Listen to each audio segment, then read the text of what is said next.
The bus phone, the one I only use for work, buzzed against the dashboard. It sounded like an angry wasp. I knew who it was before I even looked at the screen.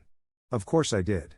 We were an hour into our drive, cruising down a sun-drenched Italian highway towards Syracuse, the ancient city whispering promises of history and beauty.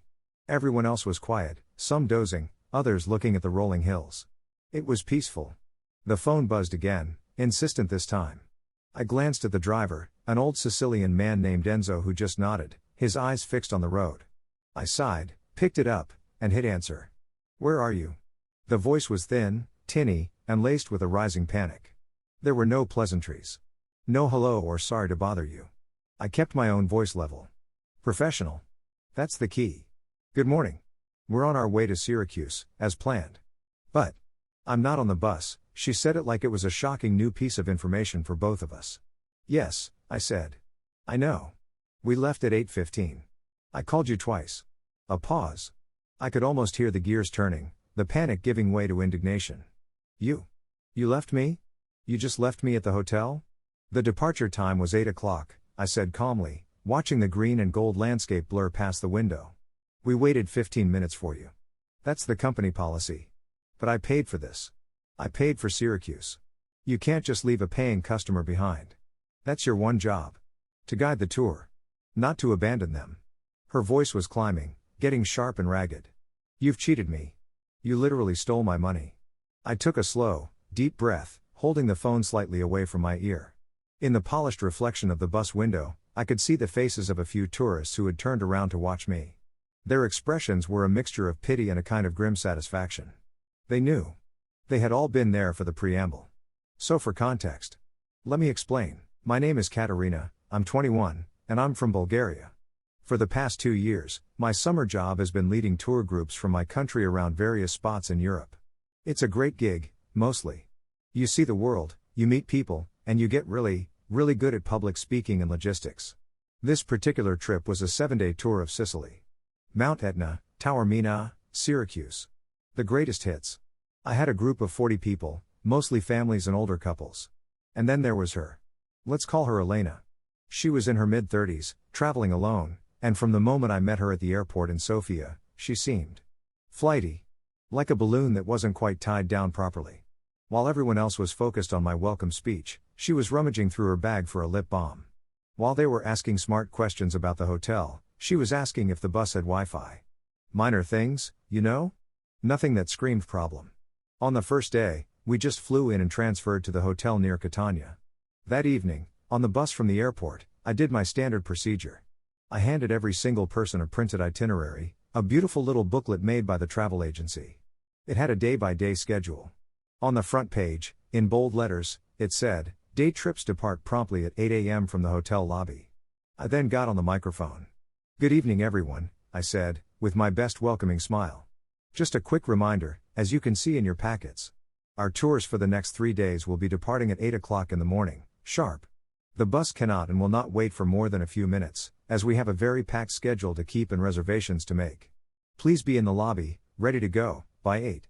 I held up my own copy. My personal phone number is also on the back of this packet. If you have a true emergency, a real emergency, and you're running late, you must call me.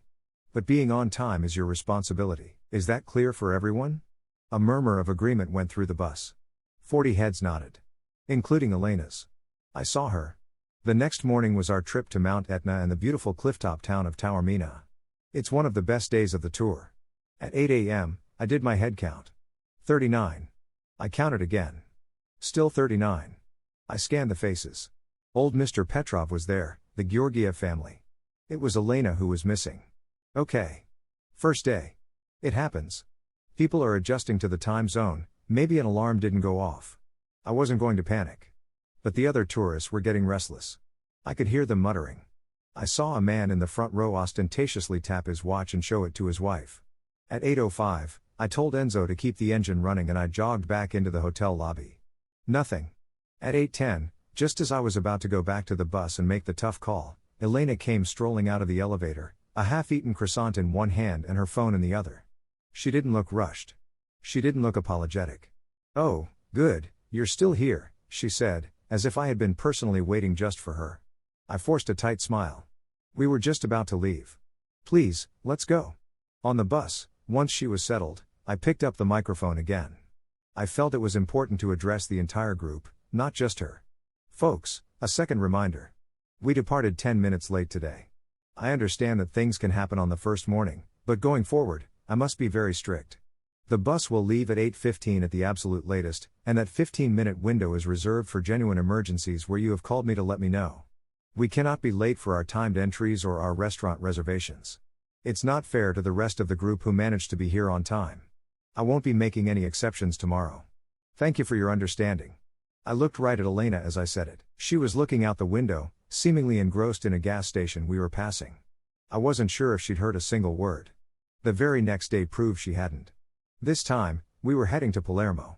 Departure time, again, 8 a.m. By 8:15, there was still no sign of Elena. This was past my grace period. The atmosphere on the bus was mutinous. People were openly complaining now. This is ridiculous, one woman said, loud enough for me to hear. Our money is just as good as hers. She was right. I pulled out the bus phone and called Elena's room. No answer. I called her cell. It went straight to voicemail. I looked at Enzo, and he just gave me a world-weary shrug that said, "This is your call, kid." I took a breath. Okay everyone, it looks like we'll be. Suddenly, the hotel's front desk manager came hurrying out, waving a piece of paper. Excuse me. Miss Katerina. A quick question about the rooming list for tomorrow. He held me up for about 5 minutes with some bureaucratic nonsense. It was deeply annoying, but it turned out to be Elena's saving grace. Just as I was finishing with the manager, she came sprinting out of the hotel doors, her hair still wet, pulling a jacket on as she ran. She clambered onto the bus, breathless, not even looking at me. She was 25 minutes late. Almost half an hour. She had gotten incredibly lucky. I just stood at the front of the bus, holding the microphone, and waited for her to sit down. This time, I was done being nice about it.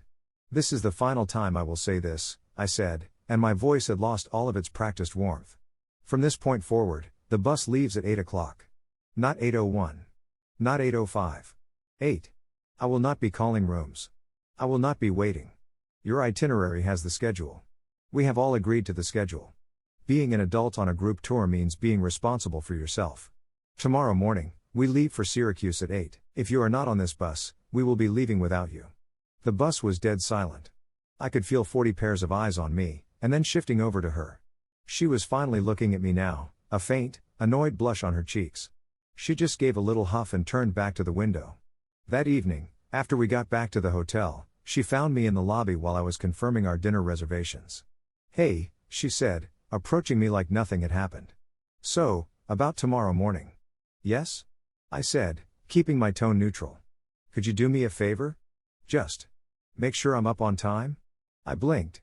I genuinely thought I must have misheard her. I'm sorry? You know, she said, with a little wave of her hand. Just give me a wake-up call. Or if you don't see me in the lobby by 1:15, maybe just pop up and knock on my door? Room 304. She smiled, as if she were asking me to pass the salt. I stared at her. The sheer, unadulterated entitlement of it was breathtaking. Elena, I said, my voice dangerously calm. No. I absolutely cannot do that. Why not? She asked, her smile faltering. It would only take a second. Because I am not your personal alarm clock. I am a tour guide for 40 people. Every single person on this tour has the same information you do. They have a printed schedule, they have the daily verbal reminders, and I assume they have alarm clocks on their phones. It is your responsibility, and only your responsibility, to get yourself to the bus on time. No, I know that, she said dismissively. But I'm just a heavy sleeper, you know? And I'm traveling alone, so there's nobody to, nudge me. I just need a little extra help. Just knock if I'm not out by 8:15. The way she said it, not 8 o'clock, but 8:15. The exact cutoff time I had set as a final emergency buffer. She wanted to use my emergency plan as her personal snooze button. The bus leaves at 8 o'clock, I repeated, my patience ground down to a fine, dangerous powder. Not 8:15. I have said this multiple times. I will not be knocking on your door. Please, set an alarm. Set 3 alarms if you have to. I'll see you tomorrow morning. I turned and walked away before she could say another word. I felt my hands shaking slightly. Not from anger, exactly. but from a kind of profound disbelief. Which brings us to Syracuse. The morning of the phone call. At 8 o'clock on the dot, I stood at the front of the bus and did my head count. 39 people. Everyone was there, buckled in, looking at me. Expectant. The morning was bright and beautiful. A perfect day for a tour. There was no sign of Elena. Not in the lobby, not by the door.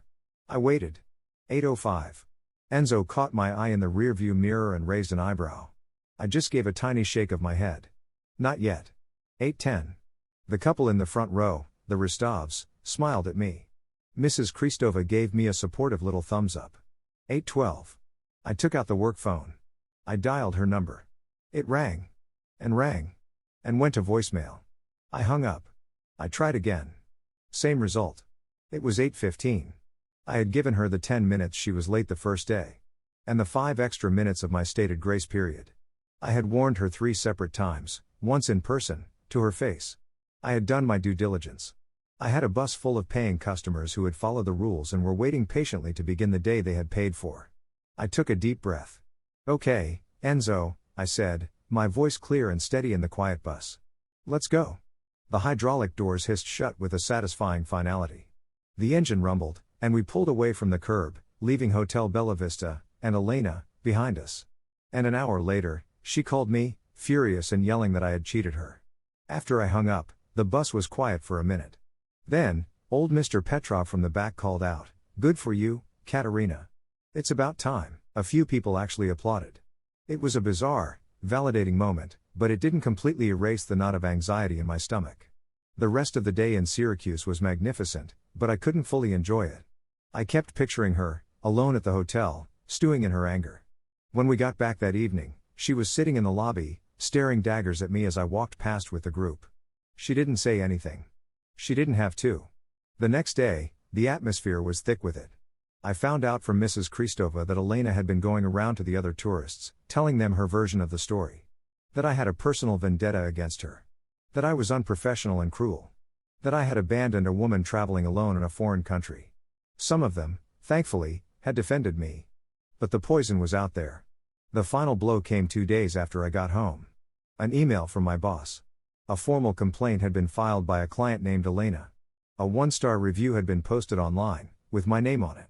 It talked about negligence, theft of services, and abandonment. My boss was understanding. He said my official trip report and the witness statements from other passengers backed me up, but the review was public. It was a black mark on my record. So now I'm second-guessing myself. I'm only 21. This is my dream job, but it's a competitive field. Reputation is everything. In my head, I know she's a grown woman who was told the rules multiple times.